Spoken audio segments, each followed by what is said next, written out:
sebagai orang tua masih banyak yang perlu saya pahami, masih banyak yang perlu saya tingkatkan kompetensi saya agar anak-anak saya sebagai orang tua tidak mengalami kekerasan seperti anak-anak orang tua yang lain. Ini yang saya pelajari dari seminar kita pada pagi hari ini sampai sekarang, yang secara pribadi saya sebagai orang tua sangat terbantu dan memiliki tambahan pengetahuan mengenai apa itu tindak kekerasan, bagaimana kita menghadapinya, bagaimana kita mengarahkan anak-anak kita agar terbebas dari tindakan seperti itu.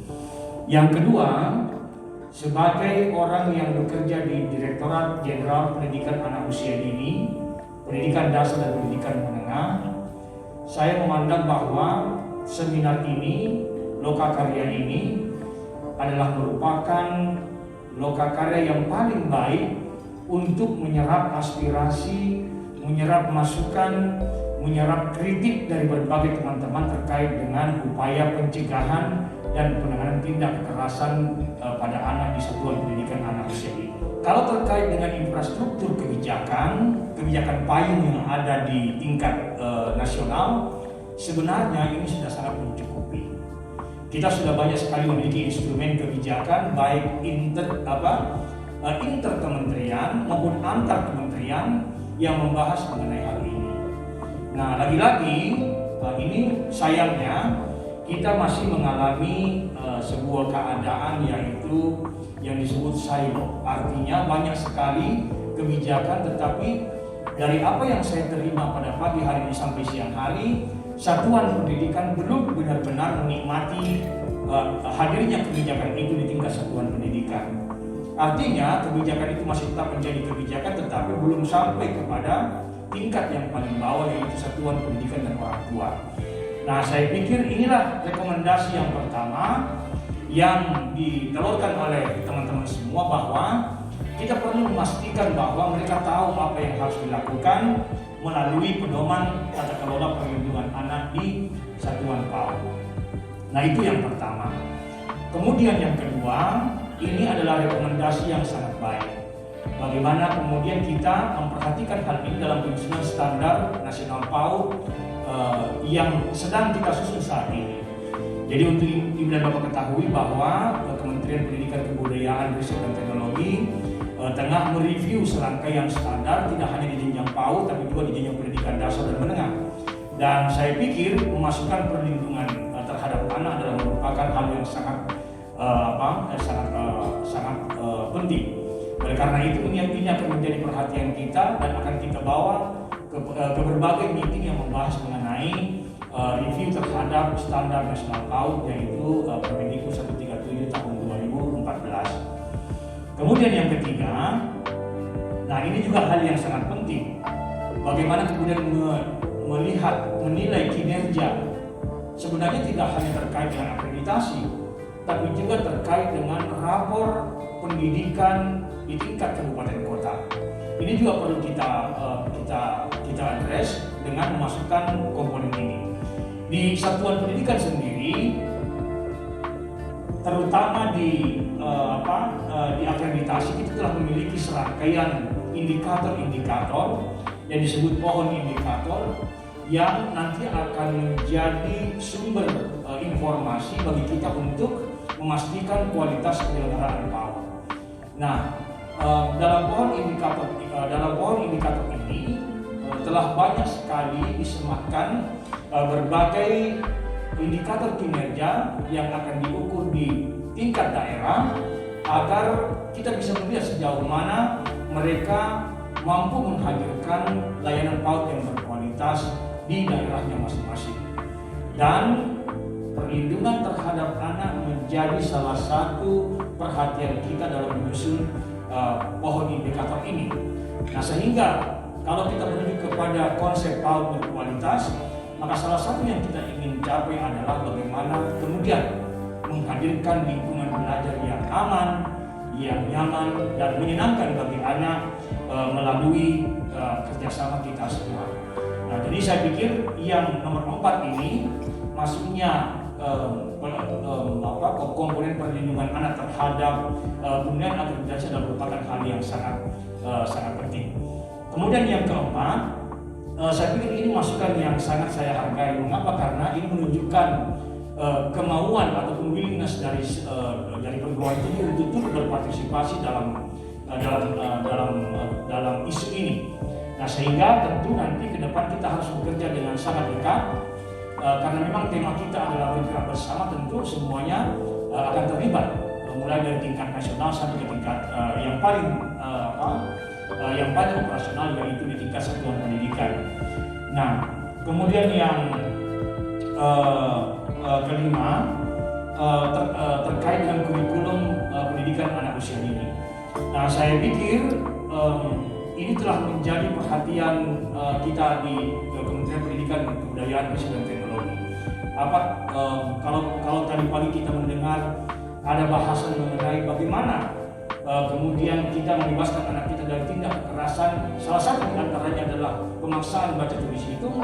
Saya pikir kurikulum yang kita review sekarang, kita perkenalkan tidak lama lagi kepada halayak, telah memuat bagaimana memastikan transisi yang mulus bagi anak-anak kita dari jenjang PAUD ke jenjang pendidikan dasar, terutama di kelas-kelas rendah SD. Nah, sehingga ini adalah salah satu upaya untuk mengadres bagaimana agar anak kita tidak mengalami tindak kekerasan di satuan pendidikan yang dituju, terutama di kelas rendah SD. Dan bukan hanya itu, menurut saya pikir kurikulum yang baru ini telah mengadres persoalan itu. Dan nanti mari kita lihat sama-sama bagaimana kurikulum yang baru ini mengadres persoalan itu. Nah, hal yang tidak kalah pentingnya adalah pada saat pembahasan BOP kemarin, tadi saya mendengar banyak sekali permintaan mengenai BOP. Kita sangat bersyukur permintaan yang banyak ini telah direspon dengan perubahan mekanisme perhitungan BOP. Nah, kalau tadinya mekanismenya flat, dari Sabang sampai Merauke, dari Pulau Rote sampai ke Pulau Nias, ini sekarang kita sedang mempersiapkan perhitungan BOP secara berbeda dengan menggunakan indeks kemahalan konstruksi atau indeks majemuk. Artinya, anak yang ada di sebuah daerah tidak akan menerima jumlah BOP yang sama karena mereka memiliki kesulitan yang berbeda. Nah, sehingga boleh jadi ketika berbicara Kupang misalnya, kota Kupang, anak akan tetap menerima BOP sebesar 600.000 per anak per tahun. Tetapi kalau kita berbicara mengenai daerah-daerah yang ada di pedalaman Nusa Tenggara Timur, tentu ini perhitungannya akan menjadi berbeda. Nah, sehingga nanti kemarin pada saat kita membahas Juknis BOP, kita telah memasukkan aspek pencegahan dan penanganan tindak kekerasan di satuan PAUD sebagai salah satu komponen yang dibiayai dalam BOP. Nah, jadi pemikiran kita sudah sampai di situ. Tetapi karena kita menginginkan kemerdekaan bagi satuan pendidikan untuk mengutilisasi BOP itu, maka tentu ini harus dibarengi dengan pengetahuan bagaimana mengimplementasikan penggunaan BOP itu dari sisi pencegahan dan penanganan tindak kekerasan terhadap anak. Nah, oleh karena itu kembali lagi ke poin yang pertama, bahwa kita harus secepat-cepatnya menyediakan sumber rujukan bagi guru, bagi kepala sekolah dan bagi orang tua, sehingga apa yang sudah kita sematkan di BOP ini dapat dipergunakan dengan sebaik-baiknya. Nah, saya pikir inilah tugas kita semua. Kemudian rekomendasi yang ini saya ketelinsutin, seharusnya kita mengundang teman-teman dari GTK PAUD. Nah, inilah yang saya masuk keterbatasan pemikiran kami. Kami tidak menduga bahwa isu ini akan berkembang sedemikian rupa sehingga perlu melibatkan pemikiran lintas unit.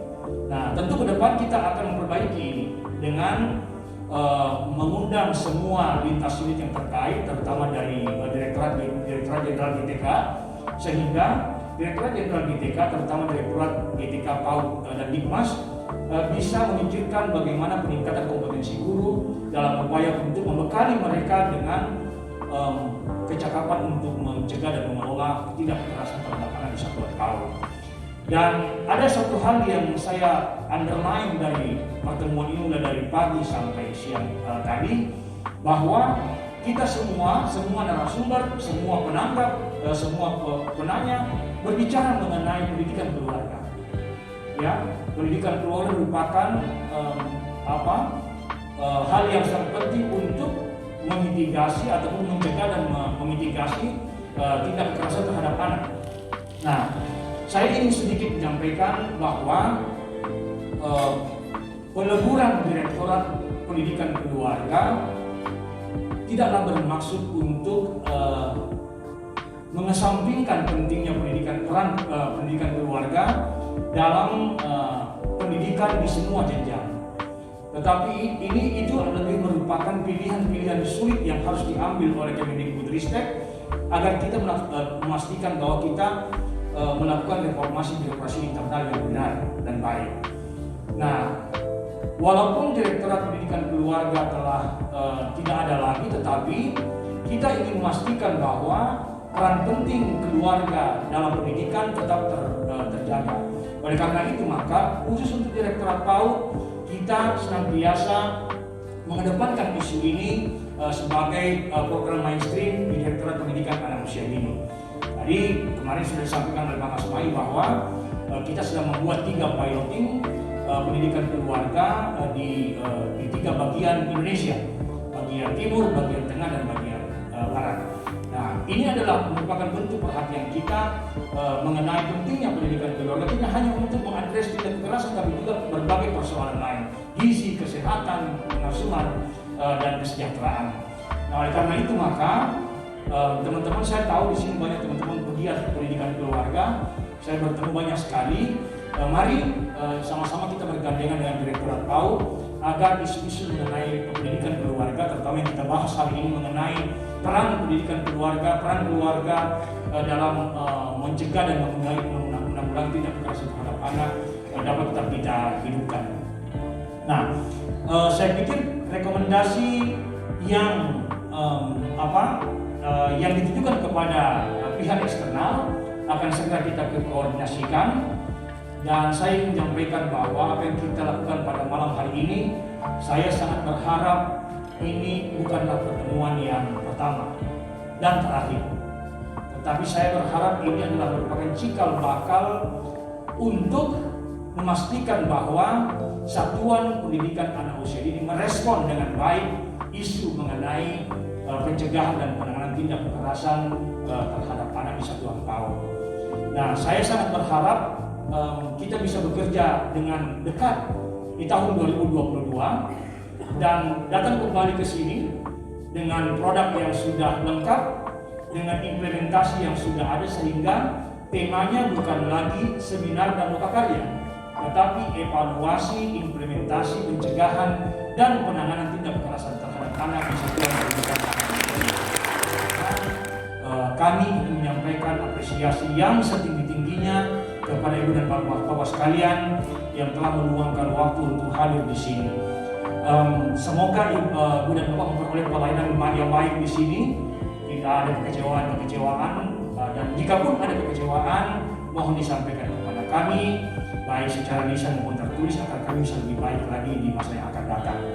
Kemudian tidak akan berhenti sampai di sini, kita akan terus mengganggu ibu dan bapak sekalian dengan berbagai koordinasi, dengan berbagai meeting, agar kita bisa mengubah dunia ini dari semi loka menjadi evaluasi.